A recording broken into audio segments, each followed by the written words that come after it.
اعوذ باللہ من الشیطان الرجیم بسم اللہ الرحمن الرحیم ربنا اننا سمعنا منادیا ینادی للایمان ان آمنوا بربکم فآمنا۔ اے ہمارے رب، بے شک ہم نے سنا ایک منادی کو جو ندا لگا رہا تھا ایمان کے لیے، یہ کہ ایمان لاؤ اپنے رب کے ساتھ، فآمنا تو ہم ایمان لے آئے۔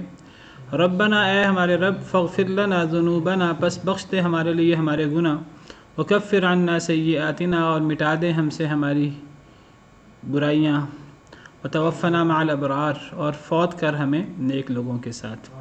تو کل ہم نے آیت کریمہ پڑھی تھی، کل میں نے اس کی وضاحت کی تھی۔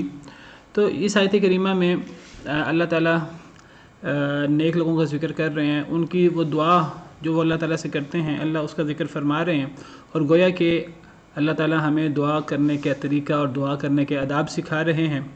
ہمیں اللہ سے دعا کرنی چاہیے اپنے گناہوں کی معافی کی، اپنی کمیوں کوتاہیوں کی معافی کی۔ میں نے ذکر کیا تھا کہ سیئات کا لفظ قرآن کریم میں زیادہ تر یہ صغیرہ گناہوں کے بارے میں آتا ہے، تو اپنے کبیرہ گناہ اور صغیرہ گناہ ان کی معافی ہمیں اللہ سے مانگنی چاہیے۔ اور وہ معافی کیسے مانگنی چاہیے؟ اللہ تعالیٰ نے ہمیں سکھایا ہے کہ اللہ کے سامنے اپنے نیک اعمال پیش کیے جائیں، اللہ کو اللہ کی عظیم صفات کا رب ہونے کا اور اللہ کے دیگر اسماء حسنہ کا واسطہ دیا جائے، اور پھر اللہ کے سامنے اپنے نیک اعمال ٹوٹے پھوٹے ہیں، کمیوں کوتاہیوں والے ہیں، وہ اللہ کے سامنے پیش کرنے چاہیے۔ تو دعا اللہ سے کرنا یہ بہت بڑا ایک ذکر ہے، اللہ اور اللہ کے بندے کے درمیان ایک بہت بڑا رابطہ ہے، اور یہ دعا عین عبادت ہے۔ جس طرح ہم کل پرسوں ہم نے پڑھا ذکر کے بارے میں، کہ ذکر جو ہے وہ دیگر اعمال سے بہت افضل ہے، بڑے بڑے اعمال سے بہت فضیلت رکھتا ہے، اور جو بندہ اللہ سے دور ہے تو وہ گویا کہ شیطان اس کا ساتھی بن جاتا ہے۔ جو اللہ کو یاد رکھتا ہے، اس سے بڑی کامیابی کوئی نہیں ہے، اللہ اسے یاد رکھتے ہیں۔ اسی طرح دعا عبادت کا مغز ہے، عبادت کا جوہر ہے۔ تو دعا صرف اللہ وحدہ لا شریک سے ہونی چاہیے۔ اگر اللہ کے علاوہ کسی اور سے دعا کی جائے گی تو یہ شرک اکبر ہوگا۔ اللہ کے علاوہ کسی سے ایسی کوئی چیز مانگنا جو بندوں کے اختیار میں نہیں ہے، جو اللہ کے اختیار میں ہے، یہ شرک اکبر ہے۔ ہاں، انسان بندوں سے کوئی ایسی چیز مانگے کہ جو بندے کر سکتے ہیں، ان سے کوئی تعاون مانگ لے، کوئی ان سے مدد مانگ لے، تو ایسا تعاون مانگا جا سکتا ہے۔ وتعاونوا علی البر والتقوی، نیکی اور تقوی کے کاموں میں ایک دوسرے کا تعاون کیا کرو۔ اس کے تحت یہ تعاون نبی بھی مانگتے رہے اپنی امتوں سے، اور یہ نیک لوگوں سے مانگتے ہیں۔ یا ایھا الذین آمنوا کونوا انصار اللہ، اے ایمان والو اللہ کے مددگار بن جاؤ۔ حضرت عیسیٰ اور نبی صلی اللہ علیہ وسلم بھی جو ہے وہ یہ صحابہ کرام سے تقاضا کرتے رہے۔ اللہ نے قرآن میں فرمایا ہے، یا ایھا الذین آمنوا ان تنصروا اللہ ینصرکم، اے ایمان والو اگر تم اللہ کی مدد کرو گے تو اللہ تمہاری مدد کریں گے۔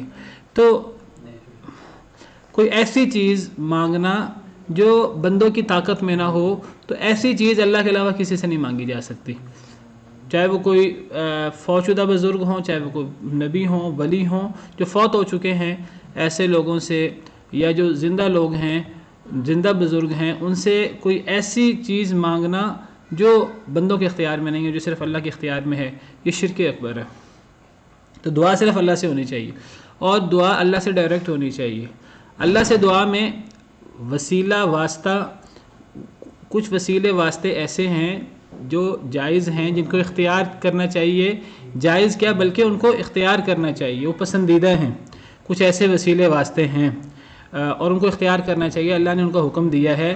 لیکن کچھ ایسے وسیلے اور واسطے ہیں کہ جو اختیار کرنا جائز نہیں ہے، جو اللہ کو ناراض کرتا ہے۔ تو 3 ایسے وسیلے دعا کے اندر اختیار کرنے چاہیے۔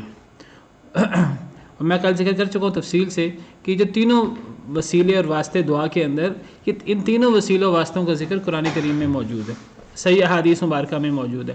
ایک وسیلہ ہے کہ اللہ کو اللہ کی صفات کا واسطہ دیا جائے، دوسرا وسیلہ ہے کہ اللہ کو اپنے، جو انسان اللہ سے دعا کر رہا ہے وہ اللہ کو اپنے ٹوٹے پھوٹے نیک اعمال کا واسطہ دے کہ اے اللہ میں نے آپ کو راضی کرنے کے لیے یہ نیک اعمال کیے ہیں، تو اے اللہ تعالیٰ ان نیک اعمال کی وجہ سے ہمارے گناہ معاف کر دے، ہماری فلاں دعا پوری کر دے۔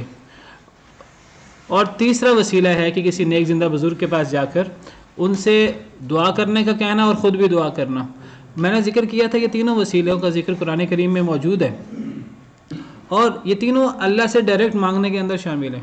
ان میں سے کوئی بھی وسیلہ ایسا نہیں ہے کہ اللہ اور بندے کے درمیان کسی خارجی شے، کسی تیسری شے کو شامل کیا گیا ہے، ایسی بات نہیں ہے. تو اگر اللہ سے دعا مانگتے ہوئے اللہ کو اللہ کی صفات کا واسطہ دیا جائے تو یہ کوئی خارجی شے نہیں ہے.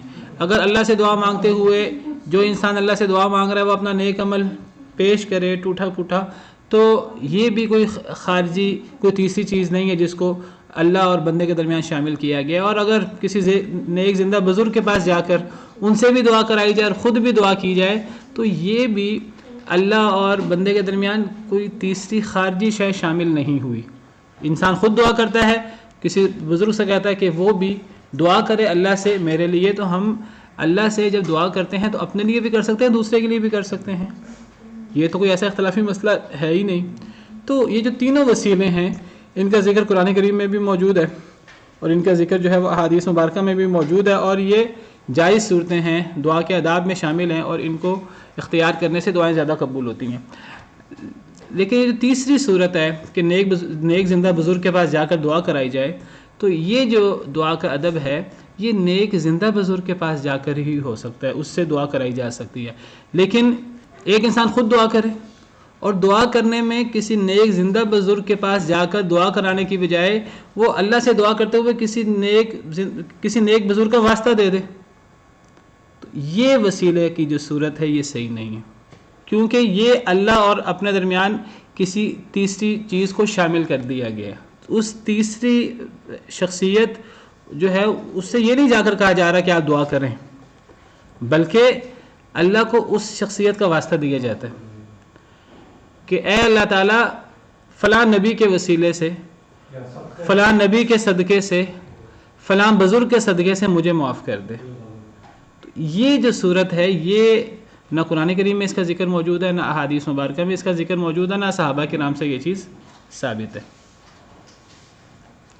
صحابہ کرام سے قرآن کریم میں جس کا ذکر موجود ہے، احادیث مبارکہ میں جس کا ذکر موجود ہے، صحابہ کرام کا جو عمل موجود ہے جس پر صحابہ کرام کا اتفاق ہے، وہ کسی زندہ بزرگ کے پاس جا کر دعا کراتے تھے. پہلے نبی صلی اللہ علیہ وسلم کی زندگی میں آپ صلی اللہ علیہ وسلم سے دعا کراتے تھے، خود بھی کرتے تھے، نبی صلی اللہ علیہ وسلم سے بھی دعا کرواتے تھے بارشوں وغیرہ کی، صحیح بخاری کی مشہور حدیث ہے. اور جب نبی صلی اللہ علیہ وسلم فوت ہو گئے تو پھر وہ نبی کریم صلی اللہ علیہ وسلم کا واسطہ دے کر اللہ سے دعا نہیں کرتے تھے، آپ کی قبر مبارک پر جا کر آپ کا واسطہ دے کر اللہ سے دعا نہیں کرتے تھے، بلکہ وہ نبی کریم صلی اللہ علیہ وسلم کے اہل بیت، آپ کے چچا سیدنا عباس وغیرہ، ان کے پاس جا کر ان سے دعا کرواتے تھے.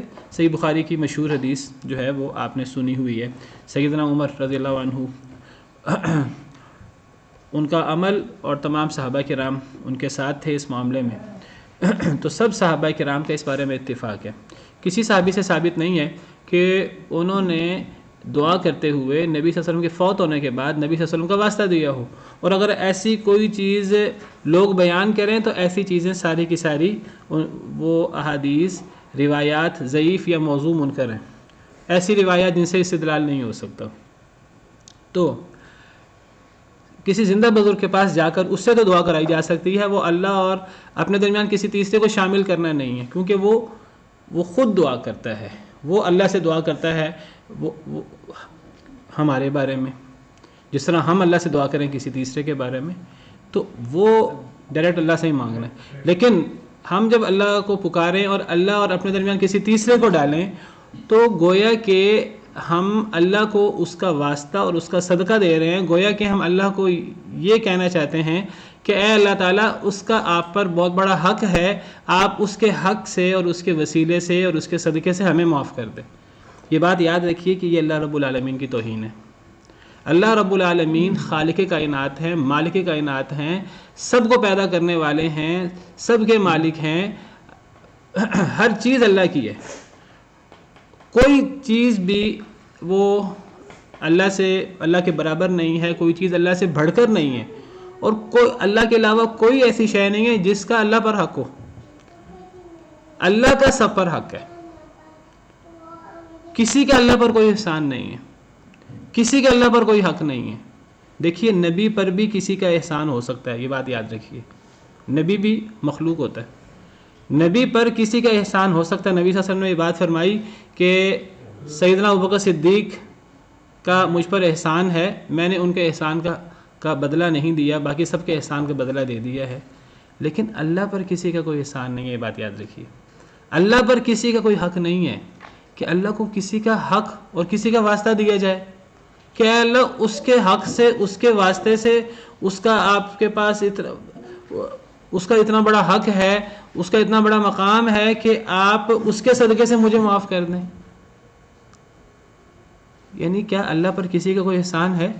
یعنی دیکھیں، یہ ایسی بات ہے جیسے ہم کسی وزیر کے پاس، کسی مشیر کے پاس، کسی عہدیدار کے پاس جاتے ہیں اور اس کو اس جیسے کسی وزیر کا یا اس سے اعلیٰ کسی وزیر کا، کسی مشیر کا، کسی عہدیدار کا، وزیر اعظم کا کسی کا واسطہ دیتے ہیں، اس کے برابر کسی عہدیدار کا واسطہ دیتے ہیں، یا اس کے کسی سیکٹری، اس کے کسی ملازم وغیرہ کا واسطہ دیتے ہیں جس کا وہ مرہون منت ہوتا ہے۔ دیکھیے، ہم انسان، ہم اپنوں سے بڑوں کے بھی محتاج ہوتے ہیں، اپنے سے برابر والوں کے بھی محتاج ہوتے ہیں، ہمیں ان سے ضرورت ہوتی ہے، اور کئی دفعہ ہم اپنے سے نیچے لوگوں کے بھی محتاج ہوتے ہیں۔ تو عام طور پر جب کسی کے پاس ہم جاتے ہیں دنیا کے اندر، ہم اس کو اس کے بڑے کا یا اس کے برابر کا یا کسی ایسے کا واسطہ دیتے ہیں جس کا وہ محتاج ہوتا ہے، لیکن اللہ رب العالمین سے نہ کوئی بڑا ہے، نہ کوئی اللہ رب العالمین کے برابر ہے، اور نہ کوئی ایسا چھوٹا ہے اللہ رب العالمین کا کہ جس کا اللہ پر حق ہو، اللہ جس کے محتاج ہوں۔ اللہ کو جس کا نام آ جائے تو اللہ انکار کر ہی نہ سکتے ہوں۔ کیا کوئی ایسا ہے کہ اللہ اس کی بات کا انکار کر ہی نہیں سکتے؟ اللہ کو اس کی بات ماننی پڑے؟ کوئی ایسا نہیں ہے، اس دنیا میں کوئی ایسا نہیں ہے کہ اللہ اس کی بات ماننے کے پابند ہو۔ اللہ پر کسی کا کوئی ایسا حق نہیں ہے، اور اگر یہ تصور کیا جائے تو یہ اللہ رب العالمین کی سراسر توہین ہے، یہ اللہ رب العالمین کی تنقیص ہے۔ لوگ کہتے ہیں جی اللہ تعالیٰ تو اس کی بات ٹھکرا نہیں سکتے، بھی اللہ رب العالمین نے ٹھکرائی ہیں باتیں، اللہ نے نبیوں کی دعائیں ٹھکرائی ہیں کہ نہیں ٹھکرائی، یہ بتانے کے لیے اللہ کا پر کسی کا کوئی حق نہیں ہے۔ اللہ قبول کرنے پہ آئے تو اللہ ہر ایک دعا قبول کر لیتے ہیں، اور اللہ نبیوں کی دعا قبول کرتے ہیں، لیکن دیکھیے اللہ نے نبیوں کی دعائیں بھی رد کی ہیں۔ آپ کو پتہ ہے نبی صلی اللہ علیہ وسلم نے اللہ تعالیٰ سے 3 دعائیں کی، اللہ تعالیٰ نے 2 دعائیں قبول کر لیں، تیسری دعا اللہ نے قبول نہیں کی۔ نبی صلی اللہ علیہ وسلم نے اللہ تعالیٰ سے دعا کی اپنی والدہ کی قبر کے پاس جانے کی، اللہ نے اجازت دے دی۔ نبی صلی اللہ علیہ وسلم نے اللہ سے دعا کی، اے اللہ تعالیٰ میں اپنی والدہ کے لیے یہ دعا کر سکتا ہوں، اللہ نے دعا کرنے سے منع کر دیا۔ سیدنا ابراہیم علیہ السلام اللہ سے دعا کرتے رہے اپنے والد کے بارے میں، وہ دعا قبول نہیں ہوئی۔ حضرت نوح علیہ السلام نے اللہ سے دعا کی اپنے بیٹے کے بارے میں، اللہ ناراض ہوئے۔ تو اللہ تعالیٰ بتاتے ہیں کہ اللہ تعالیٰ نبیوں کی بات بھی رد کر سکتے ہیں، اس معنی میں نبیوں کا مقام بہت بڑا ہے، لیکن نبیوں کا اللہ پر کوئی حق نہیں ہے۔ اللہ کے کسی ولی کا اللہ پر کوئی ایسا حق نہیں ہے کہ اللہ اس کی بات کا انکار کر ہی نہ سکیں۔ یہ ایک الگ بات ہے کہ اللہ تعالیٰ بہت زیادہ ان کی دعائیں سنتے ہیں، اللہ ان کی دعائیں قبول کرتے ہیں، اللہ نیک لوگوں کی بھی دعائیں سنتے ہیں، لیکن اللہ پر کسی کا کوئی حق نہیں ہے۔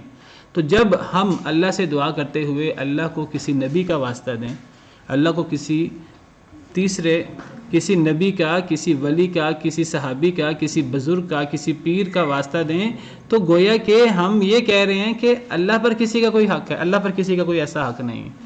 لیکن لوگ ایسے ہیں کہ لوگ سمجھتے ہیں کہ اللہ پر کسی کا کوئی حق ہے، لوگ باقاعدہ اپنے اس عقیدے کا اظہار کرتے ہیں، اور یہ سراسر اللہ کی توہین ہے۔ لوگ کہتے ہیں کہ اگر اللہ کسی کو پکڑ لیں تو نبی تو چھڑا سکتے ہیں، اللہ رد نہیں کر سکتے، اور اگر نبی پکڑ لیں تو کوئی بھی نہیں چھڑا سکتا۔ یہ باقاعدہ لوگ اس عقیدے کا برملا اظہار کرتے ہیں۔ وہ کہتے ہیں کہ خدا کا پکڑا چھڑائے محمد، محمد کا پکڑا چھڑا کوئی نہیں سکتا۔ وہ کہتے ہیں کہ اگر اللہ پکڑ لے تو نبی چھڑا سکتے ہیں۔ یہ بات بالکل غلط ہے، 100% غلط ہے۔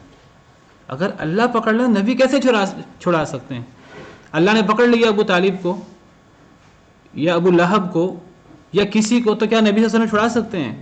اگر اللہ نے پکڑ لیا حضرت ابراہیم کے والد کو، اور قیامت کے دن اللہ پکڑیں گے، کیونکہ وہ ایمان پر فوت نہیں ہوئے، کفر پر فوت ہوئے ہیں۔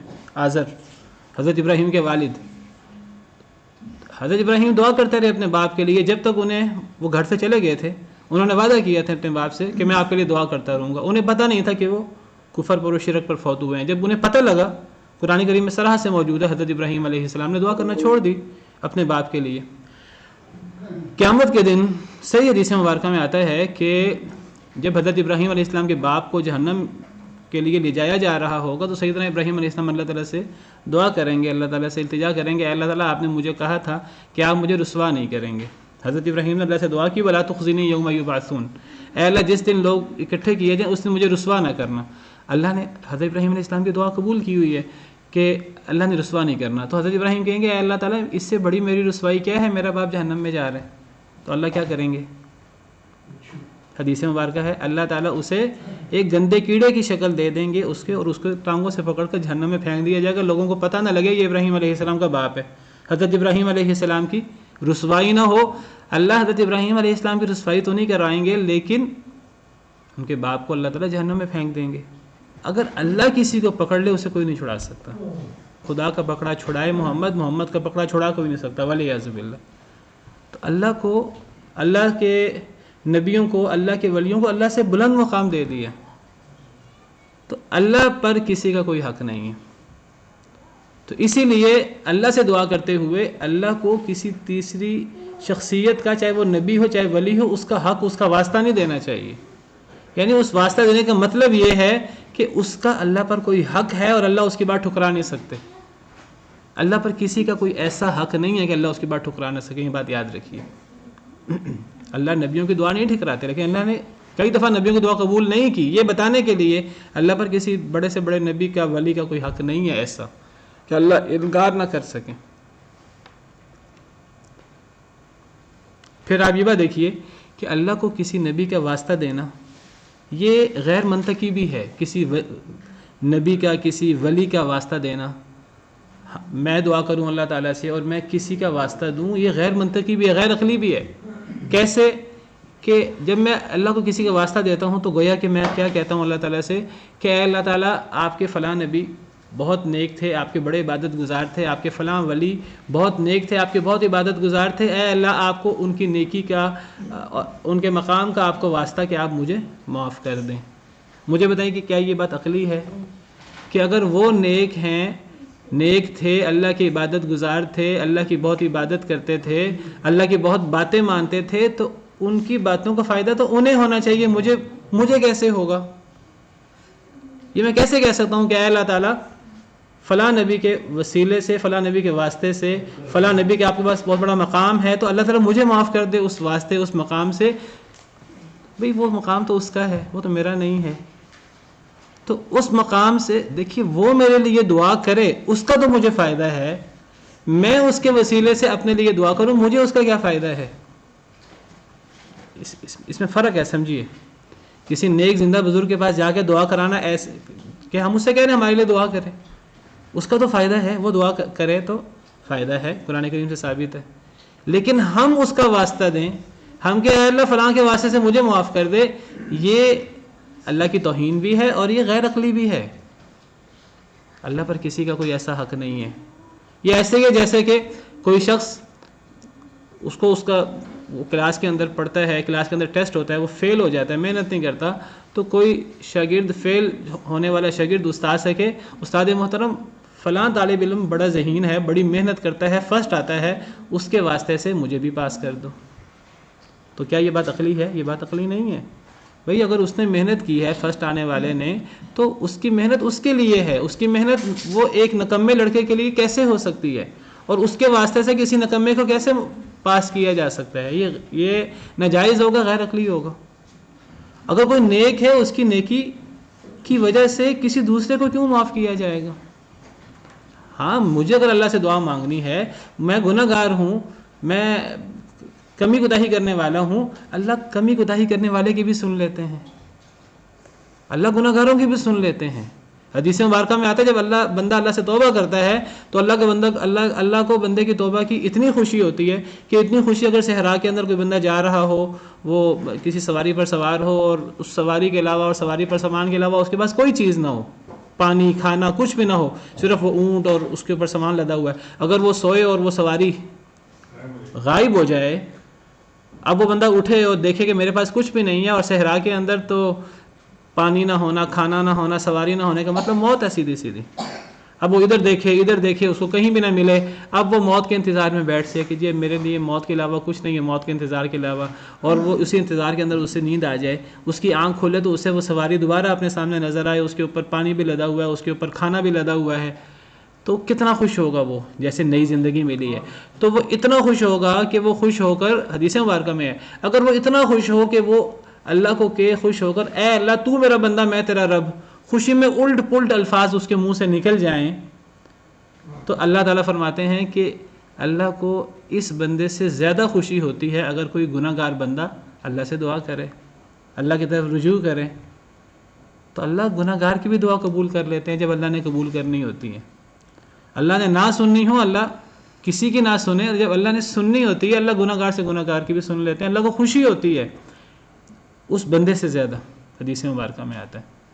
تو اللہ کو دعا کرتے ہوئے ڈائریکٹ اللہ سے دعا کرنی چاہیے، اور ڈائریکٹ اللہ کو پکارنا چاہیے، اللہ کے علاوہ کسی کو نہیں پکارنا چاہیے، اور جب اللہ سے دعا کریں تو یا اللہ کو اللہ کی صفات کا واسطہ دیں، اللہ کے اسماء الحسنیٰ کا، یا اللہ کو اپنے ٹوٹے پھوٹے اعمال کا واسطہ دیا جائے، اس کی اہمیت ہے، اللہ نے سکھایا ہے ہمیں جیسے اس آیت میں سکھایا، یا کسی نیک زندہ بزرگ کے پاس جا کر اس سے دعا کرا لی جائے۔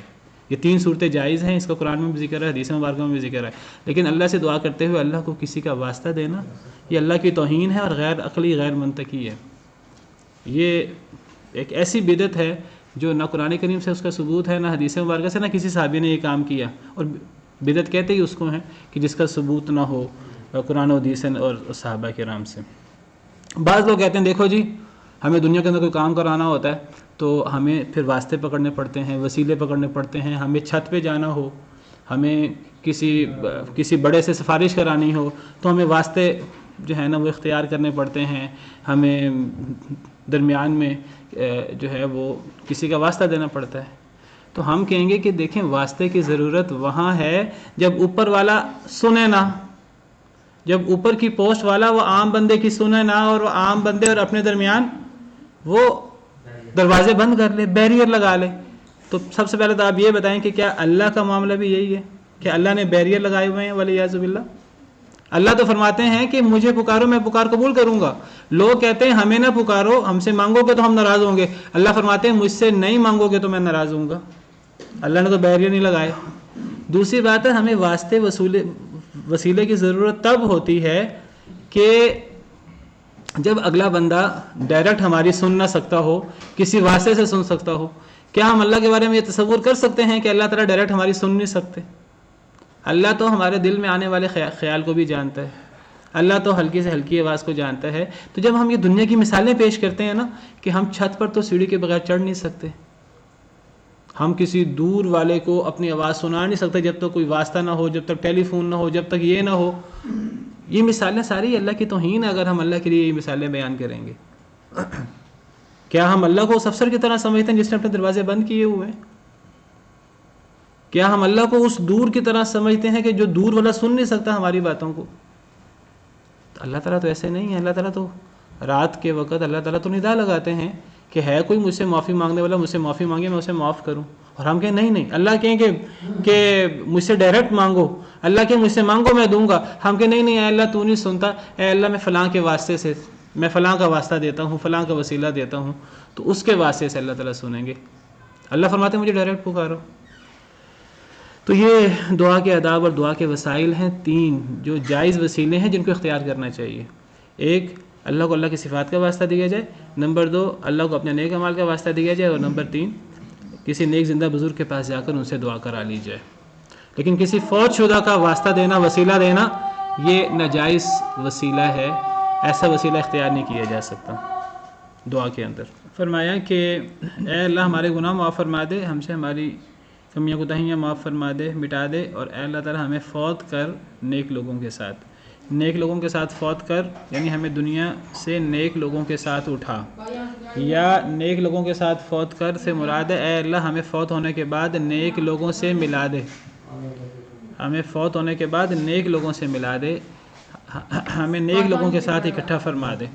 جس طرح سیدنا یوسف علیہ السلام نے اللہ تعالیٰ سے دعا کی، سورہ یوسف آیت نمبر 101 ہے، توفنی مسلما والحقنی بالصالحین، اے اللہ مجھے اسلام کی حالت میں فوت کرنا، اور اے اللہ تعالیٰ مجھے نیک لوگوں کے ساتھ ملا دینا۔ فرمایا ربنا وآتنا ما وعدتنا علی رسولک، اے ہمارے رب اور دے ہمیں جو آپ نے وعدہ کیا ہم سے علی رسولک، اپنے رسولوں پر، ولا تخزنا یوم القیامہ، اور ہمیں رسوا نہ کرنا قیامت کے دن۔ اے اللہ تعالیٰ ہمیں وہ دیں جو آپ نے ہم سے وعدہ کیا ہے اپنے رسولوں پر، یعنی اپنے رسولوں کی زبان پر یعنی اے اللہ تعالیٰ جو آپ نے ہم سے فتح نصرت کے وعدے کیے ہیں تو اے اللہ تعالیٰ وہ وعدے پورے فرما دے۔ ولا تخزنا یوم القیامہ، اور اے اللہ ہمیں قیامت کے دن رسوا نہ کرنا۔ انک لا تخلف المیعاد، بے شک آپ نہیں خلاف کرتے وعدے کی۔ تو اللہ تعالیٰ نے وعدے اپنے پورے کرنے ہیں، لیکن شرط یہ ہے کہ اگر ان آداب کا دھیان رکھا جائے جن آداب کے بعد اللہ تعالیٰ اپنے وعدے پورے کرتے ہیں، تو وہ آداب یہ ہیں کہ ہم دین پر کما حقہ عمل کریں، ہم دین کی مدد کریں، ہم دین کو غالب کرنے کی کوشش کریں، تو پھر اللہ بھی ہماری مدد کریں گے۔ یا ایھا الذین آمنوا ان تنصروا اللہ ینصرکم، اے ایمان والو اگر تم اللہ کی مدد کرو گے تو اللہ تمہاری مدد کریں گے۔ ہم تو دین کو غالب کرنے کی کوشش نہ کریں، ہم تو دنیا میں لگے ہوں اور ہم ہر گناہ کا کام کریں اور ہم تصور کریں کہ ہمیں غلبہ حاصل ہوگا، ہم قرآن کو پیٹھ دکھائیں، ہم قرآن کو پس پشت ڈال دیں اور ہم کہیں کہ ہمیں عزت حاصل ہوگی۔ ہمیں عزت کیسے حاصل ہو سکتی ہے؟ ہمیں عزت حاصل ہوگی جب ہم حقیقی مسلمان ہوں گے، جب ہم حقیقی دین پر عمل کرنے والے ہوں گے، جب ہم اللہ کے دین کو غالب کرنے میں ہم سب اجتماعی طور پر کوشش کریں گے، جب ہم اللہ اور اللہ کے رسول سے جنگ نہیں کریں گے، جب اللہ اور اللہ کے رسول کی تعلیمات پر عمل کر کے اللہ کو راضی کرنے کی کوشش کریں گے، تو پھر اللہ اپنے وعدے پورے کریں گے۔ قرآن و سنت کی جتنی دعائیں ہیں وہ دعائیں آپ پڑھ لیجئے، تو ان دعاؤں کے اندر اللہ تعالیٰ نے ہمیں دعاؤں کا طریقہ کار بتایا ہے، وہی طریقہ کار صحیح ہے جو اللہ تعالیٰ نے قرآن و سنت کی دعاؤں کے اندر ہمیں بتایا ہے۔ اس کے علاوہ کوئی طریقہ کار اختیار کرنا وہ جائز نہیں ہے۔ اللہ کے علاوہ اللہ اور بندہ اللہ سے دعا کرے اور کسی کا وسیلہ ڈالے۔ لوگ کہتے ہیں کہ جی سیدنا آدم علیہ السلام سے غلطی ہوگی تو سیدنا آدم علیہ السلام نے نبی صلی اللہ علیہ وسلم کا وسیلہ دیا۔ بالکل غلط اور جھوٹی روایت ہے۔ قرآن کریم میں اللہ تعالیٰ نے فرمایا ہے کہ حضرت آدم علیہ السلام نے دعا کی تھی، ربنا ظلمنا انفسنا وان لم تغفر لنا وترحمنا لنکونن من الخاسرین، اللہ نے دعا قبول کی تھی۔ تو جس طریقے سے اللہ سے نبیوں نے ولیوں نے مانگا ہے، ہمیں اللہ سے اسی طریقے سے مانگنا چاہیے۔ ہمیں ایسے طریقے اختیار نہیں کرنے چاہیے کہ جس طریقے سے اللہ کے نبیوں نے اللہ کے ولیوں نے اللہ سے نہیں مانگا، خود ساختہ طریقے۔ اللہ فرماتے ہیں فاستجاب لهم ربهم، بس قبول کی ان کے لیے ان کے رب نے ان کی دعا قبول کر لی۔ انی لا اضیع عمل عامل منکم، کہ بے شک میں نہیں ضائع کرتا تم میں سے کسی عمل کرنے والے کے عمل کو، من ذکر او انثی، چاہے وہ مذکر ہو چاہے مؤنث۔ اللہ نے دعائیں قبول کی، اللہ نیک لوگوں کی دعائیں قبول کرتے ہیں اکثر اوقات۔ اللہ نے دعائیں قبول کی کیا کہ میں تم میں سے کسی عمل کرنے والے کے عمل کو ضائع نہیں کروں گا، چاہے وہ مذکر ہو چاہے وہ مؤنث۔ بعضکم من بعض تمہارا بعض سے ہے۔ اللہ تعالیٰ بتاتے ہیں کہ دعائیں قبول کرنے میں، کسی عمل کا بدلہ دینے میں مرد عورت میں کوئی فرق نہیں ہے۔ یعنی مرد عورت کا فرق ہے، اللہ نے مردوں کو الگ اوصاف دیے ہیں، عورتوں کو الگ اوصاف دیے ہیں۔ مردوں کو اللہ نے مخصوص کاموں کے لیے پیدا کیا ہے، عورتوں کو اللہ نے مخصوص کاموں کے لیے پیدا کیا ہے۔ اللہ نے ہر ایک کا دائرہ کار بنایا ہے، اس اعتبار سے تو مرد عورت کے دائرہ کار میں فرق ہے۔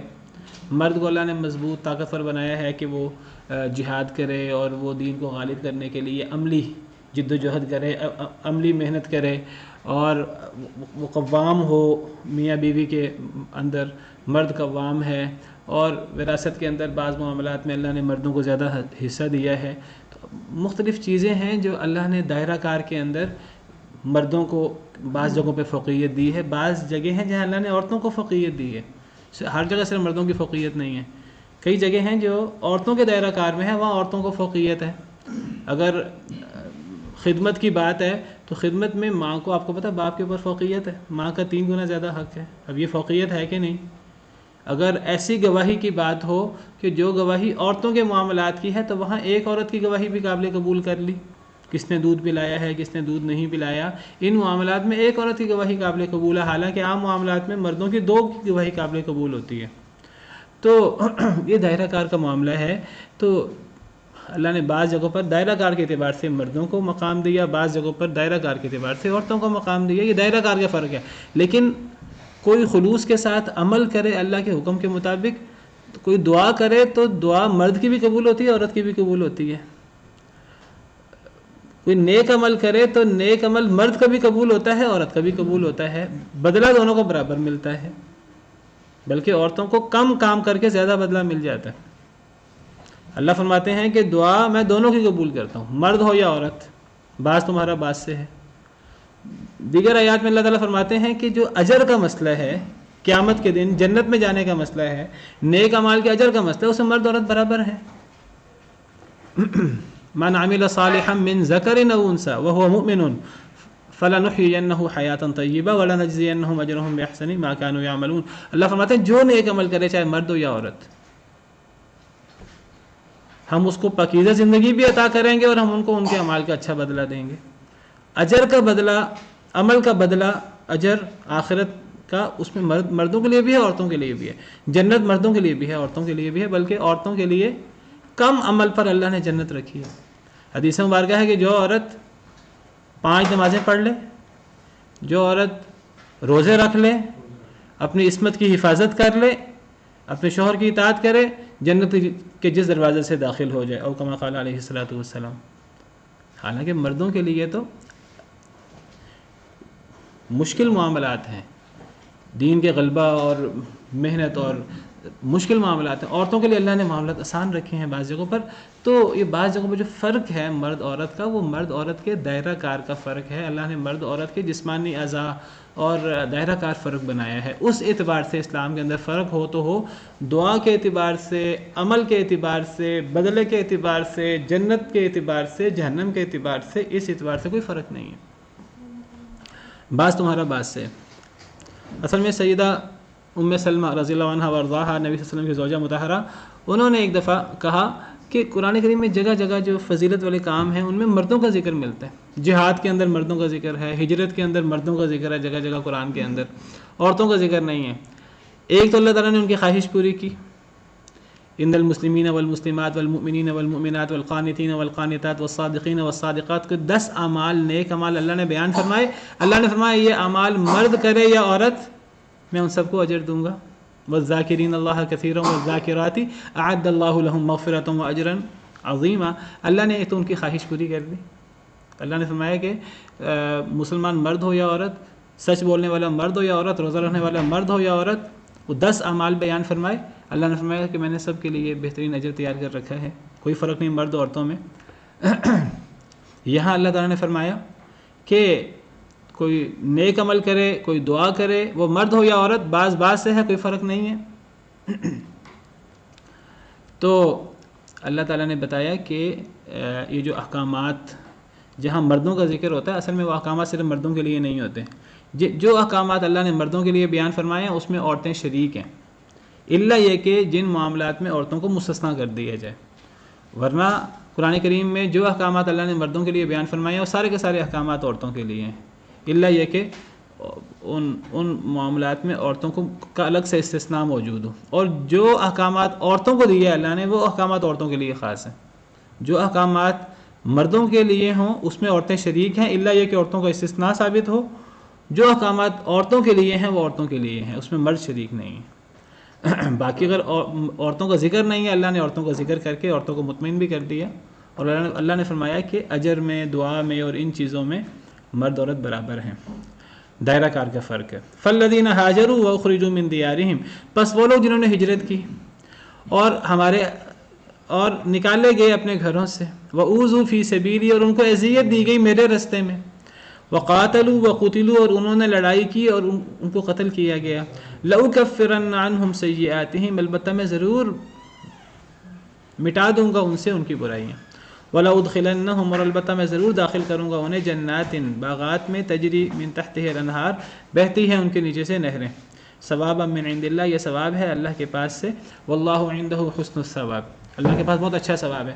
تو جو بھی ہجرت کرے، اپنے گھروں سے نکالا جائے، اللہ کے راستے میں اس کو اذیت ہو، لڑائی کرے، مارا جائے اللہ کے راستے میں، تو اللہ تعالیٰ اس کی کمیاں کوتاہیاں بھی معاف کر دیں گے. اللہ اس کو قیامت کے دن بڑے اچھے درجات دیں گے اور یہ اللہ کے پاس سے ثواب ہوگا. اللہ کے پاس بہت اچھا ثواب ہے. یہ مرد ہوں یا عورت، یہ سب کے لیے یہ ثواب ہے.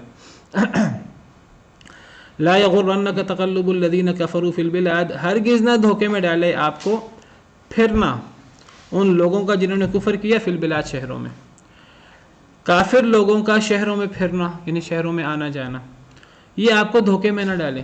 شہروں میں آنا جانا، شہروں میں پھرنے سے مراد تجارت کے لیے شہروں کا سفر کرنا، یہ چیز آپ کو دھوکے میں نہ ڈالے۔ متاع قلیل، بہت تھوڑا سامان ہے، ثم مأواہم جہنم، پھر ان کا ٹھکانہ جہنم ہے، وبئس المہاد، اور بہت برا ٹھکانہ ہے۔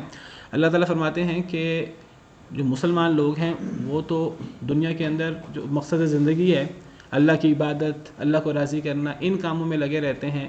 ان کاموں میں لگے رہنے سے اگر ان کی دنیاوی معاملات میں کوئی کمی ہو جائے تو ان کے بالمقابل کافر لوگ، ان کی ساری توجہ دنیا کی طرف ہے، تجارت کی طرف ہے، تو کافر لوگوں کا تجارت کرنا، کافر لوگوں کا شہروں میں آنا جانا، تجارت کرنا، مال بنانا، تو یہ چیزیں اے نبی صلی اللہ علیہ وسلم آپ کو دھوکے میں نہ ڈال دیں۔ نبی صلی اللہ علیہ وسلم کو خطاب ہے، مراد آپ کی پوری امت ہے، یعنی مسلمان کافروں کے پاس اگر وہ تجارت کی وجہ سے، دنیا کے اندر مگن ہونے کی وجہ سے کوئی مال دولت ہو، کوئی دنیا کی نعمتیں ہوں، تو اس سے مسلمانوں کو دل چھوٹا نہیں کرنا چاہیے، مسلمانوں کو اسے دھوکہ نہیں کھانا چاہیے، کیونکہ یہ دنیا کا جتنا بھی ان کے پاس مال و دولت ہو، جو دنیا کا جتنا بھی سامان ہو، یہ تھوڑا سامان ہے، یہ بہت تھوڑا فائدہ ہے، کیونکہ دنیا بہت چھوٹی ہے، دنیا کی حیثیت اللہ کے ہاں مچھر کے پر کے برابر بھی نہیں ہے۔ پھر ان کا ٹھکانہ جہنم ہے۔ جس نے جہنم میں جانا ہے دنیا کے اندر، اگر وہ پوری زندگی عیش و عشرت کے اندر، سونے کے محلات کے اندر بھی گزار دے تو یہ بہت تھوڑا فائدہ ہے، وبئس المہاد، بہت برا ٹھکانہ ہے۔ لیکن الذین اتقوا ربہم لہم جنات تجری من تحتها الانہار، لیکن وہ لوگ جو ڈرتے رہے اپنے رب سے، ان کے لیے باغات ہیں جن کے نیچے سے نہریں بہتی ہیں، خالدین فیہا، جس میں وہ ہمیشہ ہمیشہ رہیں گے، نزلا من عند اللہ، مہمان نوازی ہوگی اللہ کے پاس سے، وما عند اللہ خیر للابرار، اور جو اللہ کے پاس ہے وہ زیادہ بہتر ہے للابرار، نیک لوگوں کے لیے۔ اللہ فرماتے ہیں کہ کافر لوگ دنیا کے اندر جتنی بھی نعمتیں ان کو مل جائیں ظاہری طور پر، تو ان کے لیے آخرت میں جہنم ہے، تو یہ بہت تھوڑا فائدہ ہے۔ جو متقی لوگ ہیں دنیا کے اندر اگر ان کے پاس کوئی بہت زیادہ مال و دولت نہ بھی ہو، لیکن ان کے لیے اللہ نے آخرت کے اندر جنت باغات تیار کر رکھے ہیں جس میں وہ ہمیشہ ہمیشہ رہیں گے، اور اصل تو آخرتی کامیابی ہے۔ اور سب سے بڑی چیز کیا ہے؟ اللہ میزبان ہوں گے، اللہ کی مہمان نوازی ہوگی۔ وما عند اللہ خیر للابرار، اور جو اللہ کے پاس ہے وہ بہت بہتر ہے نیک لوگوں کے لیے۔ ما عندکم ینفد وما عند اللہ باق، جو اللہ کے پاس، جو تمہارے پاس ہے ختم ہو جائے گا، جو اللہ کے پاس ہے وہ باقی رہنے والا ہے۔ کتنی بڑی چیز ہے۔ فرمایا وَإِنَّ مِنْ أَهْلِ الْكِتَابِ لَمَنْ يُؤْمِنُ بِاللَّهِ وَمَا أُنزِلَ إِلَيْكُمْ وَمَا أُنزِلَ إِلَيْهِمْ خَاشِعِينَ لِلَّهِ، اور بے شک اہل کتاب میں سے وہ بھی ہے جو ایمان لاتا ہے اللہ پر اور جو نازل کیا گیا تم پر اور جو نازل کیا گیا ان پر، خاشعین للہ، وہ ڈرنے والے ہیں اللہ تعالیٰ سے، لا یشترون بآیات اللہ ثمنا قلیلا، نہیں وہ خریدتے اللہ کی آیتوں کے بدلے تھوڑی قیمت، اولئک لہم اجرہم عند ربہم، یہی وہ لوگ ہیں جن کے لیے ان کا اجر ہے ان کے رب کے پاس، ان اللہ سریع الحساب، بے شک اللہ تعالیٰ بہت جلد حساب لینے والے ہیں۔ یہ پوری صورت میں نے ذکر کیا آپ کو، یہ زیادہ تر اہل کتاب کے تناظر میں ان کے ضمن میں اتری ہے، تو اللہ تعالیٰ فرماتے ہیں کہ یہ سارے اہل کتاب ایسے نہیں ہیں جن کا ذکر اس صورت کے اندر ہوا، اہل کتاب میں نیک لوگ بھی ہیں۔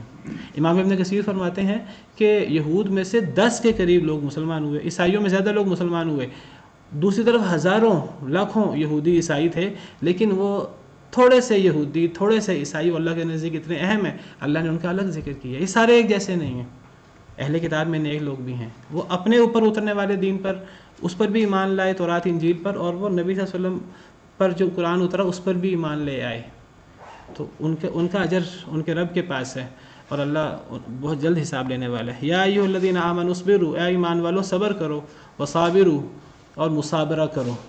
مصابرہ یہ زیادہ سخت صبر ہے، خاص طور پہ جب جنگ ہو تو جنگ کے موقع پر صبر کرنا، یہ صبر کی شدید صورت ہے۔ انفرادی صبر بھی کرنا ہے، اجتماعی صبر بھی کرنا ہے۔ ورابطوا، اور مرابطہ کرو۔ مرابطہ کیا ہے؟ خاص طور پہ جہاد کے اندر پہرہ داری کرنی ہو، یا دو نمازوں کے درمیان ایک انسان انتظار کرتا رہے دوسری نماز کب آئے گی، ہر وقت انسان نیکی کی انتظار میں رہے، نیکی کی کوشش میں رہے، تو یہ مرابطہ ہے۔ اور یہ مرابطے کی اتنی فضیلت ہے، حدیث میں آتا ہے ایک دن کا رباط اس کی دنیا و ما فیہا سے زیادہ فضیلت رکھتا ہے، او کما قال علیہ الصلوۃ والسلام۔ اے ایمان والو، صبر کرو، مصابرہ کرو اور مرابطہ، رباط اختیار کرو، جہاد کے اندر پہرہ داری بھی اور نیکی کے انتظار میں رہنا۔ واتقوا اللہ، اللہ سے ڈرو، لعلکم تفلحون، تاکہ تم کامیاب ہو جاؤ۔ سبحان ربک رب العزۃ عما یصفون وسلام علی المرسلین والحمد للہ رب العالمین۔